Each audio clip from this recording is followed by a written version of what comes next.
আসসালামু আলাইকুম, আমি Sadat Hossain Roni tennis sports BD থেকে আপনাদের জন্য ম্যাক্স বোল্টের কিছু নিউ কালেকশনের র্যাকেটের ফ্রেম নিয়ে এসেছি।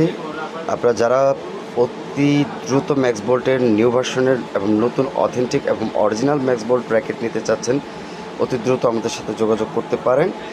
আমি এখন দেখাচ্ছি ম্যাক্স বোল্টের আমাদের অরিজিনাল র্যাকেটগুলোর কোয়ালিটি এবং ফ্রেম কোয়ালিটি এবং প্রত্যেকটা র্যাকেটের সাথে কিউআর স্ক্যান দেওয়া এবং অরিজিনাল হলোগ্রামটা দেওয়া আছে, অরিজিনাল হলোগ্রামটা। এবং মডেলগুলো হচ্ছে আপনি দেখেন ওভেন ট্যাক 90 দুটো কালার পাবেন এবং প্লেন ট্যুরের পাচ্ছেন আপনি 2টি কালার। প্রত্যেকটা কালারই খুব গর্জিয়াস এবং খুবই সুন্দর। যারা দ্রুত আপনারা এই র্যাকেটগুলো নিতে চাচ্ছেন, আমাদের স্ক্রিনে দেওয়ার নাম্বার এবং আমাদের টেনিস স্পোর্টস বিডিতে সাবস্ক্রাইব করবেন এবং যোগাযোগ করবেন। ধন্যবাদ। আসসালামু আলাইকুম।